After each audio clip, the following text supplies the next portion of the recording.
असं धर्म माझ्याकडे फिरवतं तिथं. असं इकडून फिर, असं इकडून फिर.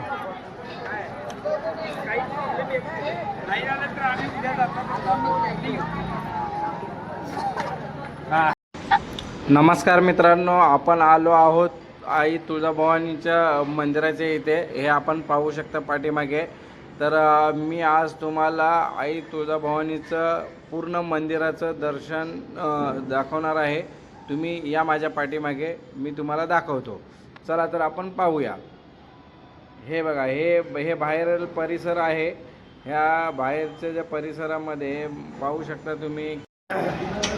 तर मित्रांनो, आम्ही आत्ता कलोळामध्ये हातपाय वगैरे धुतले. त्याच्यानंतर आम्ही निघालो दर्शनासाठी.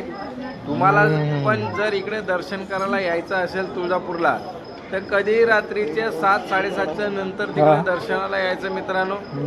एकदम पद्धतशीर दर्शन होते.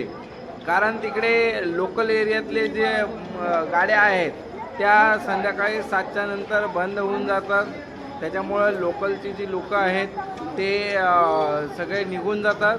त्याच्यानंतर जे बाहेरून येणारी लोकं आहेत तेवढेच तुम्हाला मंदिराच्या परिसरामध्ये दिसतील. तर तुमचं दर्शन एवढं छान पद्धतीनं होऊ शकतं ना मित्रांनो, की तुम्हाला वाटणार पण नाही की तुम्ही तुळजापुरामध्ये आले आहात आणि तुम्ही तुळजापूरचं एवढं चांगलं तुम्हाला दर्शन करायला भेटलं. तरी आज बघा, हे मंगळवार असल्यामुळं थोडीफार गर्दी आहे. रात्रीचे वाजले 8, पण एरवी जर तुम्ही आलात तर तुम्हाला एवढी पण गर्दी दिसणार नाही.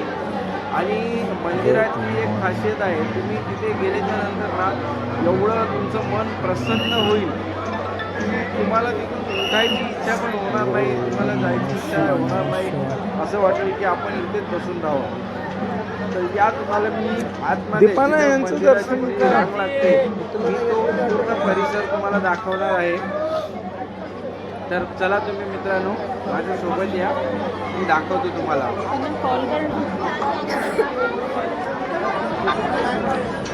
जर गर्दी खूप असेल तर कुणाला जर मुखदर्शन वगैरे करायचं असेल तर लोक इथे बाहेर पाया वगैरे पडतात आणि इथूनच प्रसाद वगैरे हे करून जातात मित्रांनो. तर हे पाहू शकता परिसरामध्ये गर्दी तुम्हाला बिलकुल दिसणार नाही. जे लोक कंटिन्यू येतात त्यांना माहिती आहे की गर्दी किती असते आणि दर्शनासाठी किती वेळ लागतो. तर आता बघा, आपल्याला मोजून 5 ते 10 मिनिटांमध्ये आपलं दर्शन होईल, ते पण एकदम व्यवस्थित. कारण मी केव्हा पण जातो ना तर रात्री 8च्या नंतर जातो, नसेल तर मग सकाळी 8च्या अगोदर जातो.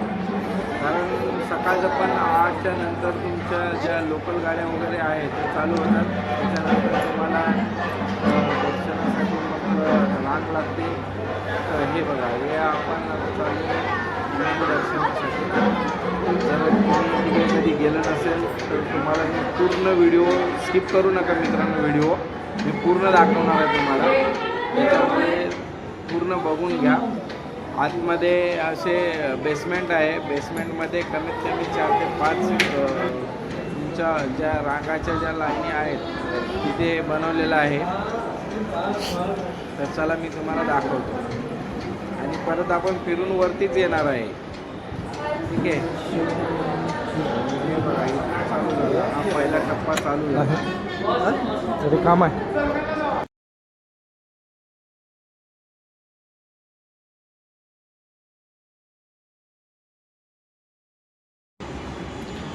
हा दुसरा टप्पा आहे. हा दुसरा टप्पा क्रॉस झाला ना तर आपल्याला बघा आता वरती आपण बेसमेंटवरनं वरती जाऊ. हे बघा, हे इथून आता आपण निघालो वरती. आता डायरेक्ट आपण मंदिरामध्ये निघणार मित्रांनो. तर तुम्ही कधी गेले नसाल तर तुम्हाला समजेलच, आणि कधी गेले असेल तर तुम्हाला माहितीच आहे, मग सांगायची गरज नाही. हे बघा, आपण डायरेक्ट आलो मंदिरामध्ये. हे बघा, मी तिकडे ॲक्च्युली व्हिडिओ घेण्यासाठी परवानगी नाही आहे, पण मी घेतला कसं तरी तो व्हिडिओ तुमच्यासाठी. तर तुम्ही बघू शकता मित्रांनो. हे बघा, आपण हे मंदिरामध्ये आलो आहे. पण तिकडे जे आतमध्ये जिथं आपली देवी आहे तिथे व्हिडिओ घ्यायला देत नाहीत, तरी पण आपण घेतला आहे मित्रांनो, तुम्ही बघू शकता.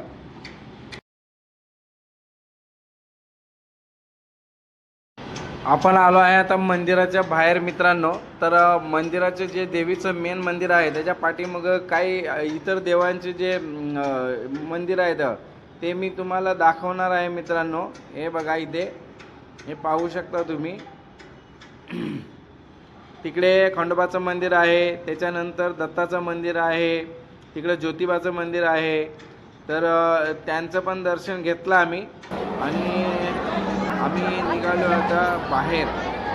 हे बघा, खूप छान दर्शन झालं आमचं मित्रांनो. छान दर्शन हे बघा, हे संध्याकाळचे जे लोक तर आम्हाला खूप बरं वाटलं. थोडं इकडे आम्ही आराम करणार आहे, थोडंसं विश्रांती करणार. पण जो मेन मंदिरामध्ये सगळ्यात हाईटवाला एरिया आहे हा, इकडून तुम्हाला पूर्ण मंदिराचं दर्शन दाखवणार आहे मित्रांनो.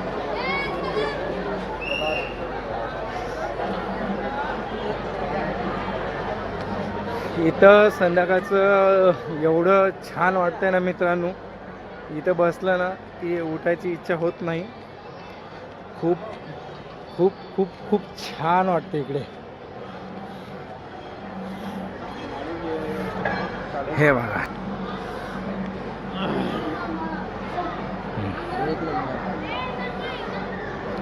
हे बघा पूर्ण मंदिर बघा, तुम्हाला इथून दिसेल.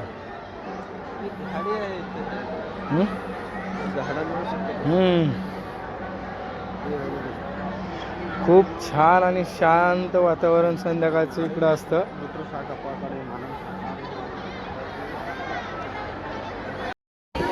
आपण आलो आहोत मंदिराच्या बाहेर. हे बघा, इकडे लाईव्ह दर्शन चालू आहे देवीचं. हे बघा,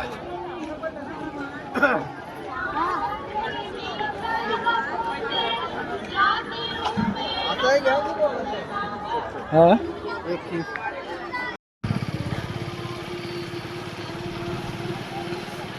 घरी तुझ्या हातात. हा माझ्या मामाचा मुलगा आहे आणि मी कधी गावाकडे गेलो ना मित्रांनो, तर मी याच्याशिवाय राहत नाही. आणि मी गावात आलो आहे म्हणल्याच्या नंतर हा माझ्याशिवाय राहत नाही. तर आम्ही जेव्हा पण मी गावी जातो, आज 25 वर्षे झाले, मी जेव्हा पण गावी जातो ना तर आम्ही दोघं सोबतच असतो.